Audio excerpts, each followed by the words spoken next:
Avant même de vous parler de l'énergie du poumon, qui est le thème aujourd'hui de ma vidéo, eh bien, je vais profiter de ce début d'année pour vous souhaiter à tous mes meilleurs vœux pour 2023.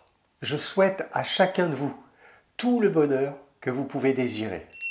On dit que le bonheur, c'est vivre l'instant présent, c'est vivre à la bonne heure. Et ce n'est pas faux. Mais l'instant présent, en fait, va produire surtout du plaisir sur l'instant. Le bonheur, c'est plus que du plaisir. Le bonheur, c'est un état qui doit durer dans le temps. C'est lorsque le plaisir, en fait, dure tous les jours, dure toute une vie. Et vous le savez maintenant, la vie est énergie. Alors, je vous souhaite à chacun de vous, pour 2023, eh bien, la plus belle et la plus haute énergie possible et durable dans le temps.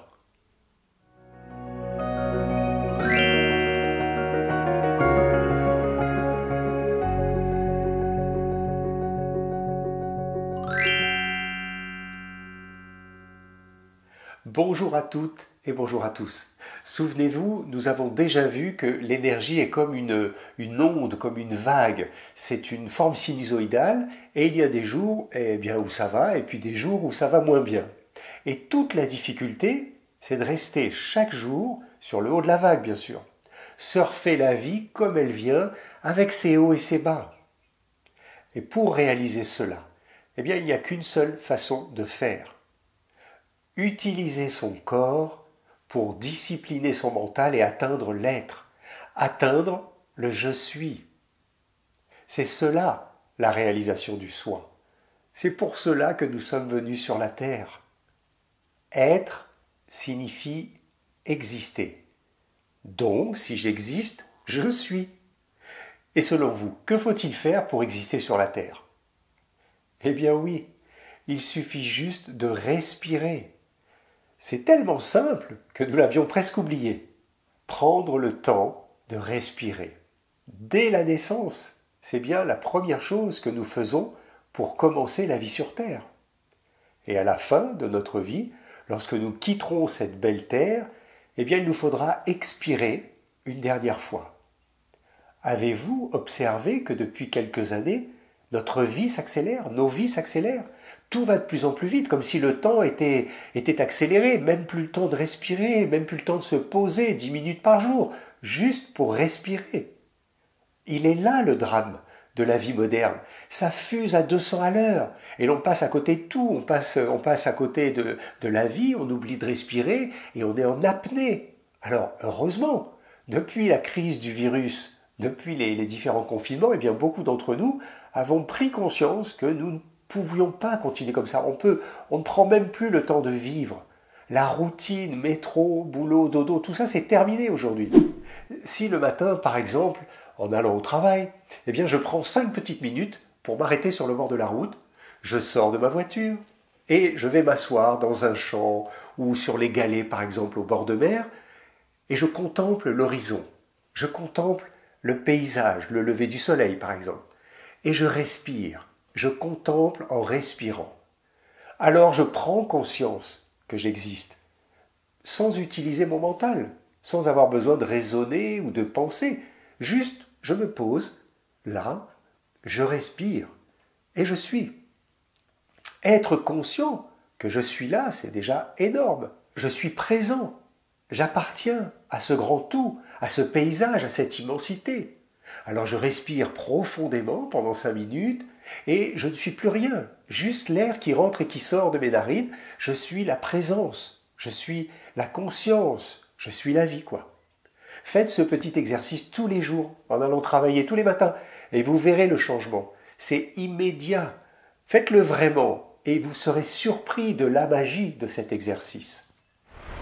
Dans mes précédentes vidéos, je vous avais parlé de l'énergie du cœur, de l'énergie de la rate et aussi l'énergie des reins, avec les peurs, la dernière. Je dois maintenant vous parler aujourd'hui, alors vous l'avez peut-être compris, de l'énergie du poumon. Eh oui, nous savons que le poumon dans le corps, c'est l'organe de la respiration. Alors, ça nous fait directement penser au souffle, le souffle de la vie, le souffle primordial, la première chose que l'être humain doit faire en arrivant sur Terre pour exister. Et je vous l'ai dit, la dernière chose qu'il fera juste avant de quitter la Terre. L'expire. entre les deux. Inspire, expire, inspire, expire. C'est ce qu'on appelle la vie. Alors, ça vous paraît tellement simple, tellement bête, et pourtant, avez-vous conscience que ce phénomène que je viens de vous décrire à l'instant est indéniablement la plus belle chose qui existe sur la Terre? La vie, quoi. La nature respire, les végétaux respirent, les animaux, l'homme respire, et on a le droit aussi de dire que la Terre également respire. Oui, notre terre Gaïa, notre mère, respire, elle nous porte, elle nous nourrit. Et il faut maintenant être conscient de cela. Et je crois que ça arrive. Nous oublions trop facilement l'immense privilège que nous avons d'être en vie. Chaque matin, au moment du réveil, eh bien nous respirons. Et une nouvelle journée commence. N'est-ce pas formidable? Combien de millions de personnes chaque matin ne se réveillent pas sur Terre? Combien? L'organe poumon gouverne donc la respiration et donc l'énergie, le chi. Sans l'inspire-expire, il n'y a pas de vie. Sans l'inspire-expire, je ne suis pas. Vous vous en souvenez? Nous ne sommes pas le corps, nous ne sommes pas les organes du corps. Nous utilisons le corps pour exister dans le monde de la matière. C'est notre véhicule terrestre. Alors il est doté de multiples options, fantastiques, on peut se servir de plein de choses. Regardez tout ce qu'on peut faire avec un corps humain, c'est quand même incroyable. Si vous décidez de ne pas respirer, eh bien le corps meurt. Même s'il possède les meilleurs poumons en parfaite santé, le corps s'éteint. Donc c'est vous qui respirez sur la Terre grâce à la mécanique poumon et au système pulmonaire. Nous sommes donc l'énergie qui permet à tout le système de fonctionner. Donc oui, je me répète encore une fois, nous sommes le souffle, nous sommes le chi ou l'énergie. Et la médecine chinoise nous rappelle que le poumon gouverne le chi pour le corps. En quelque sorte, le poumon est le chef d'orchestre. C'est lui qui permet à l'énergie de se diffuser dans tout le corps. On dit qu'il fait descendre, car il est l'organe placé le plus haut, si vous voulez, l'organe trésor placé au-dessus des 4 organes trésors, le foie, le cœur, la rate, les reins, et le poumon est au-dessus. Il fait descendre l'énergie. C'est donc lui, ou l'énergie du poumon, qui est responsable des mouvements respiratoires et des battements cardiaques. Alors oui, ça aussi, je vous en avais déjà parlé. Il y a 2 circulations, si vous voulez, la circulation cardiaque et la circulation pulmonaire. Les 2 sont liés. C'est-à-dire que sans le poumon, le cœur ne peut pas battre. On dit que l'énergie du poumon aide à faire circuler le chi, mais également il aide le cœur à faire circuler le sang. Vous vous souvenez? Alors dans ma vidéo numéro 10, comment être à son plein potentiel d'énergie, je crois, je vous disais qu'il existait la relation fondamentale entre l'énergie et le sang, entre le chi et le sang. La médecine chinoise nous explique que le chi fait circuler le sang, mais que le sang nourrit le chi. Ils sont indissociables. C'est comme la fonction du poumon est indissociable en fait de la fonction du cœur. Dans les 5 éléments de la médecine chinoise, on sait que la rate, associée à l'estomac, gouverne tout le système digestif, le système hormonal, le système nerveux, tout ça vous l'avez dans la vidéo précédente. La rate est l'énergie du mental. Je vous place un lien ici en haut à droite, si vous ne l'avez pas encore vu. En médecine chinoise, on dit que la rate est la mère du poumon. Cela signifie que l'énergie de rate doit nourrir de son énergie l'organe poumon et toute la fonction pulmonaire. Alors, l'organe rate est associé au viscère estomac, on a vu ça, et tous les 2 sont responsables en fait du foyer digestif dans notre corps. Vous vous souvenez? Le poumon, lui, qu'est-ce qu'il fait? Il va recevoir de la rate en fait une fraction du bol alimentaire, mais sous forme de vapeur. On parle alors de liquides organiques. C'est grâce à l'énergie du poumon que ces liquides subtils seront diffusés, distribués dans tout le corps. Et si on va un petit peu plus dans le détail, on peut même diviser en 3 grosses parties, en 3 sortes, ces liquides organiques, qui vont aller respectivement à la peau, au départ, puis dans le corps, et bien sûr aux reins. Comprenez que ces liquides du corps sont gérés par les reins. Les liquides sont gérés par les reins. Mais les liquides subtils, eux, les liquides organiques sous forme de vapeur en fait, eh bien, dépendent de l'énergie du poumon. Je vous explique. La fraction la plus légère va directement nourrir la peau et nos muscles. C'est pour cela que parfois les gens eh bien, se plaignent d'avoir ou la peau trop sèche ou des fragilités musculaires, tendineuses, des fragilités de tissus. Vous comprenez facilement en fait que l'énergie du poumon qui est trop faible sera en fait responsable de tous ces symptômes parce qu'elle ne diffuse pas correctement les liquides organiques. Elle n'hydrate pas les tissus, pardon. Ce n'est pas qu'une question de boire plus en excès pour régler le problème, hein. C'est l'erreur que tout le monde fait, ça. Hein. Boire de l'eau en excès ne fera qu'augmenter le drainage de l'organisme, la fonction drainage. Et tout cet excès de liquide, eh bien, va faire que vous allez aller aux toilettes trop souvent, avec de fortes urines abondantes, et en fait, vous allez fatiguer les reins sans arrêt. C'est très facile à observer, la personne va uriner, elle est tout le temps aux toilettes, mais en fait, ses urines sont translucides, sont claires comme de l'eau quelque part. Il n'y a pas de déchets, il n'y a pas de filtration, hein, le rein se fatigue, mais pour rien.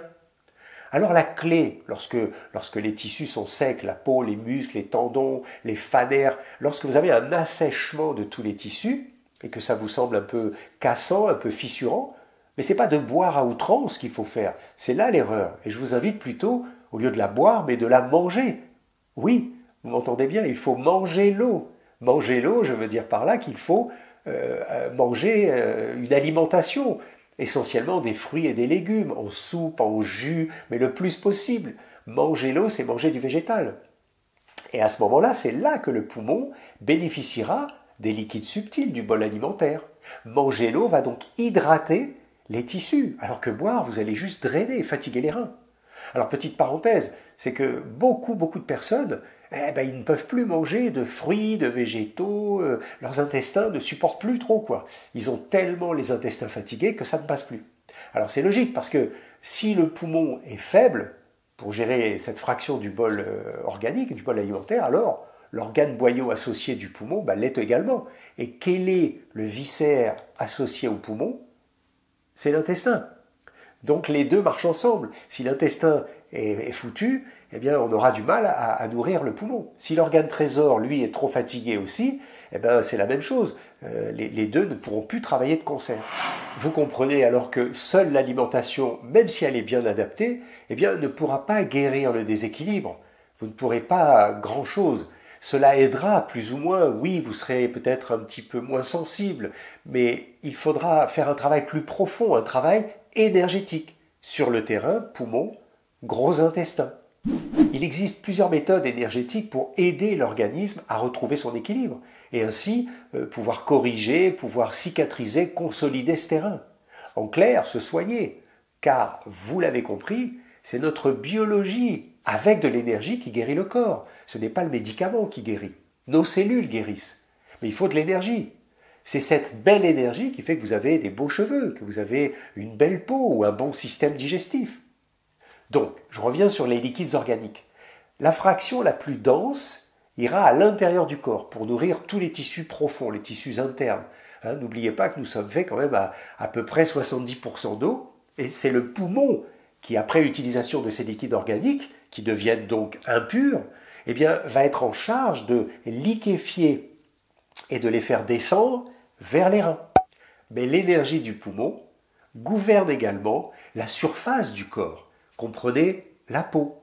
Et oui, la peau appartient également à l'énergie du poumon. La peau sèche, les excroissances, les eczémas, les dermatites atopiques, l'urticaire, les acnés, la rosacée, toutes les lésions précancéreuses de peau, carcinomes cutanés, j'en passe, en réalité, eh bien, dépendent de la bonne qualité de votre énergie du poumon. Ça paraît simple, ou ça paraît stupide, mais c'est la vérité. Quelle que soit la pathologie de peau, ce n'est pas seulement mettre de la crème par-dessus pour masquer un peu les problèmes ou cacher la misère et faire croire qu'en fait la maladie a disparu ou que tout va bien. Et non, comprenez que si la peau exprime un mal, il vient de l'intérieur et il va vers l'extérieur pour être exprimé, libéré. Eh bien c'est la voie de guérison. On dit qu'on ne peut pas guérir autrement que de dedans vers dehors. L'acné, le psoriasis, etc. ne sont que des déchets de l'organisme qui n'ont pas été pris en charge par le gros intestin. Alors, via le sang, eh bien l'organisme qui possède encore un petit peu d'énergie, un tant soit peu de puissance, va pousser la toxine vers la sortie. Pour lui, la sortie, c'est la peau, c'est la décharge publique, et toutes les toxines qui auraient dû être prises en charge par l'intestin, en fait, eh bien, il est trop faible pour cela, et ça va être l'émonctoire peau qui va prendre le relais. Alors le danger, bien sûr, c'est de faire re-rentrer à coups de pommade puissante tout ce que la biologie cherche à faire sortir de dedans vers dehors, pour s'en débarrasser, et évidemment, elle ne fait pas ça pour nous ennuyer, elle fait ça pour éviter le pire. Le pire étant quoi? Étant de tout garder à l'intérieur, de stocker les déchets, et bien sûr, vous allez construire des stocks, des abats, des kystes, et voire des pathologies un peu plus compliquées. Une fois que l'organisme commence à mettre dedans, il va le mettre de plus en plus profond, et un jour il faudra passer à la chirurgie, voire même faire une ablation d'organes ou ablation de tissus, et là ça devient compliqué.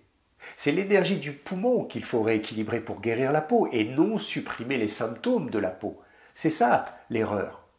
Si vous faites cela, l'organisme, lui, prend un risque. Il ne peut plus éliminer en superficie, puisqu'à chaque fois on lui empêche. Alors il ira donc sur les muqueuses profondes à l'intérieur. Et les muqueuses profondes du poumon à l'intérieur, ben, j'en connais une qui est très grosse, c'est la muqueuse des bronches. Et tout le tissu respiratoire. Alors, quelles sont les causes de toutes ces maladies de poumon et des tissus du poumon?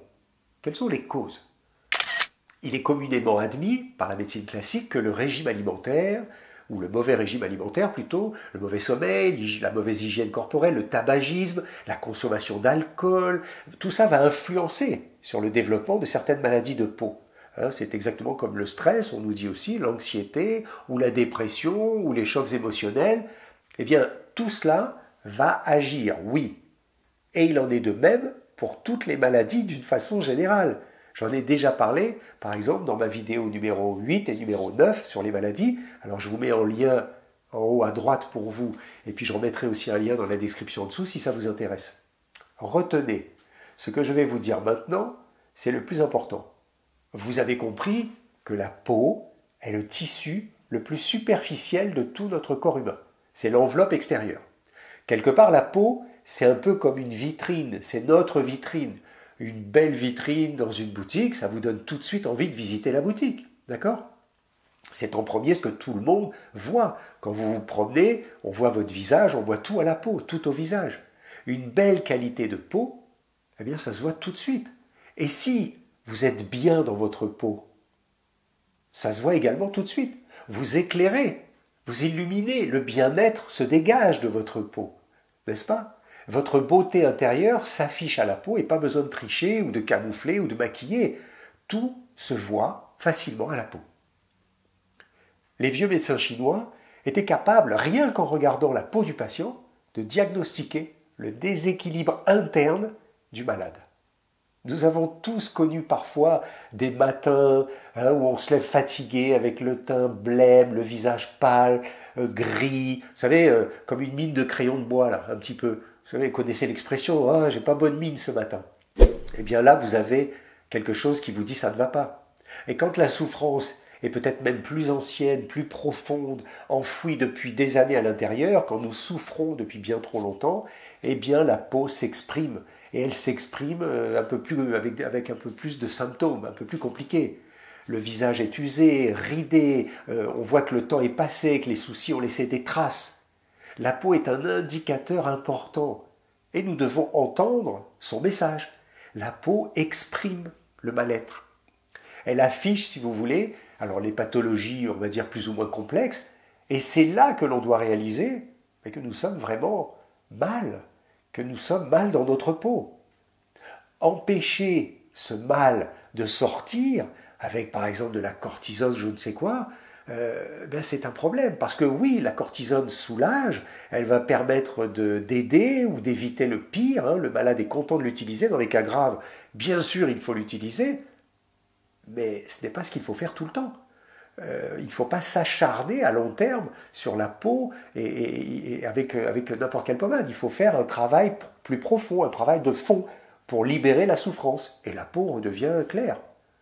À force, si vous voulez, le mal-être va se fixer dans la profondeur du corps et va se transformer en une maladie plus grave. Si on supprime le symptôme à la peau, ça part dedans et là, ça va être plus compliqué. Couper les verrues, c'est une catastrophe. Empêcher les éruptions, un eczéma ou un acné sévère à coup de chimie, vous empêchez le maladie, alors vous allez faire migrer la maladie dans la profondeur et ça va aller direct dans la muqueuse respiratoire. Et c'est là que l'asthme va apparaître par exemple. Et là c'est dangereux. Retenez que ce qui ne s'exprime pas s'imprime. Ma vidéo numéro 2 apporte des clés pour vous aider à sortir du mal-être. Allez la regarder si vous voulez. Donc encore une fois, cherchez les causes des maladies du poumon, de la peau, en passant par les maladies ORL, puisque c'est le même terrain, les troubles respiratoires ou les graves pathologies pulmonaires, s'acharner à vouloir trouver un coupable pour tous ces désordres et tous ces symptômes. Alors on va chercher le microbe, on va chercher les germes, le virus, ou le toxique, ou la pollution visible, ou la pollution invisible, ou l'hygiène de vie, je ne sais quoi. On va aussi accuser peut-être le stress, l'anxiété, la dépression. Tout ceci ne réglera rien, car ce n'est pas la bonne direction de traitement. C'est pas là qu'il faut chercher. Alors, soyez attentifs à ce qui va suivre pour bien comprendre comment cela fonctionne. Le poumon, je vous l'ai déjà dit, et surtout, je l'ai redit en début de vidéo, c'est l'organe situé le plus haut dans le corps. Il est, si vous voulez, le chef d'orchestre de tout l'organisme. C'est le patron. Je ne parle pas sur le plan musical, bien sûr, mais je parle sur le plan énergétique. C'est le boss. C'est lui qui distribue l'énergie dans tout le corps. Il disperse toute l'énergie et il la fait descendre jusqu'au bout des orteils, dans tout le corps. Il est, si vous voulez, comme le couvercle qui chapeaute les 5 organes trésors. Il est au-dessus du cœur, des reins, du foie. On a vu ça tout à l'heure. Et on considère le poumon comme l'organe gardien des organes trésors. Retenez par cœur que le poumon permet une bonne diffusion de l'énergie, et notamment de l'énergie défensive dans tout le corps physique. C'est bien beau d'avoir de l'énergie défensive, mais si elle n'est pas distribuée, on n'en fait rien. On dit cela parce que le poumon, c'est l'organe le plus en contact avec l'environnement extérieur.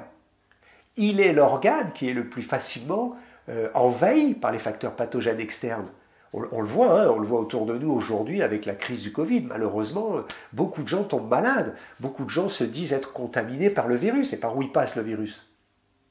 Les facteurs extérieurs ne sont malheureusement pas uniquement des agents biologiques pathogènes. Eh oui.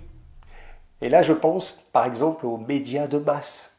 Toutes ces informations que l'on reçoit, les populations du monde entier depuis 3 ans reçoivent des informations pathogènes, peut-être même plus graves que les microbes et les virus.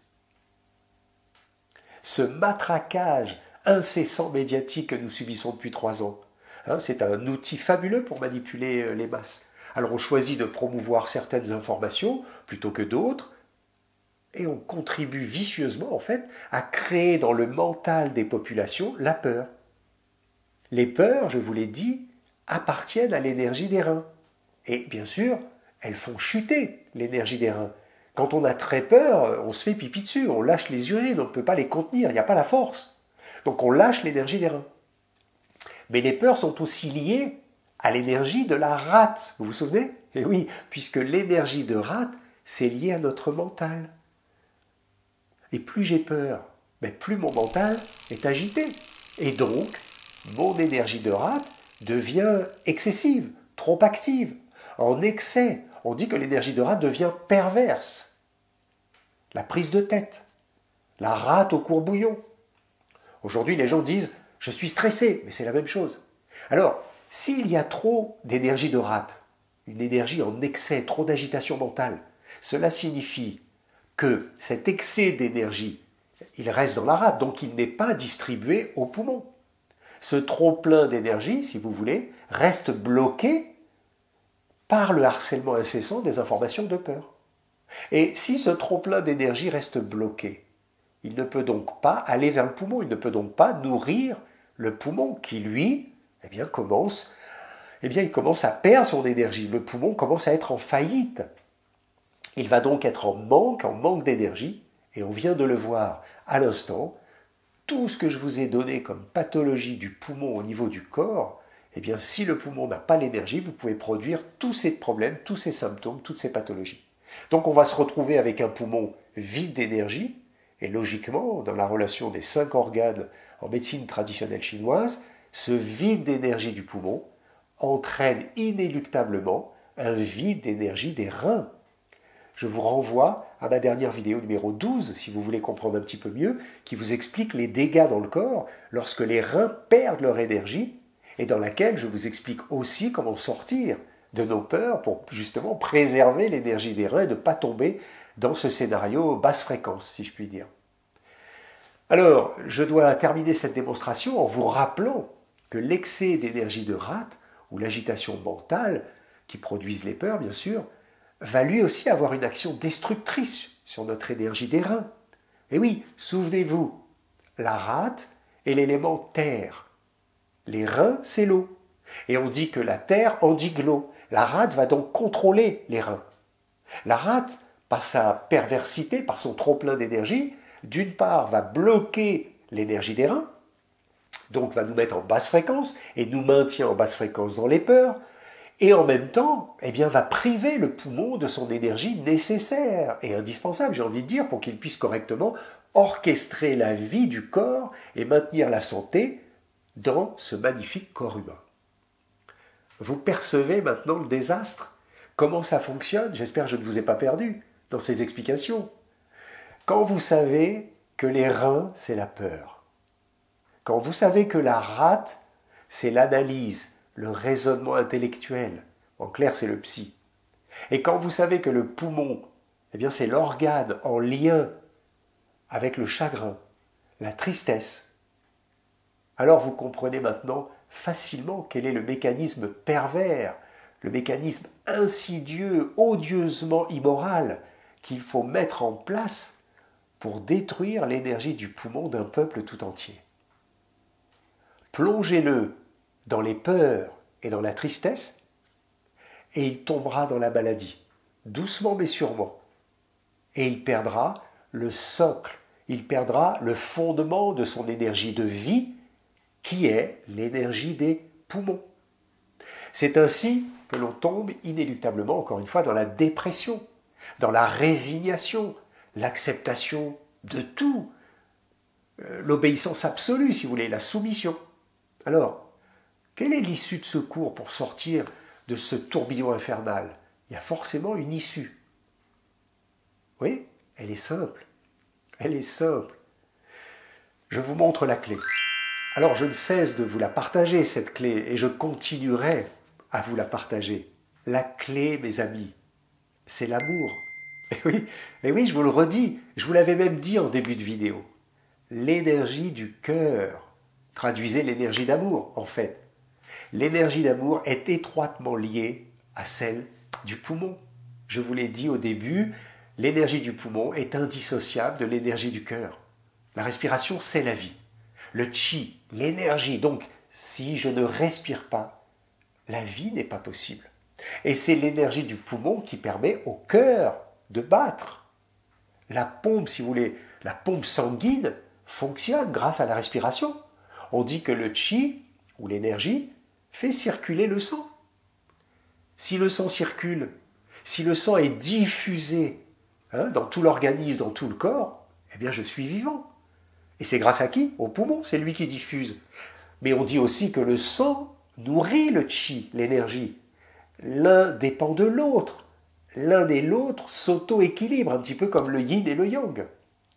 Nous vivons trop aujourd'hui dans nos peurs, dans notre mental, dans le besoin de toujours vouloir comprendre, avoir des preuves de tout. Je ne peux pas croire si je n'ai pas de preuves scientifiques. Nous ne savons pas croire à l'invisible. Nous ne savons même pas faire confiance à la vie, à ce qui est. C'est ça la problématique.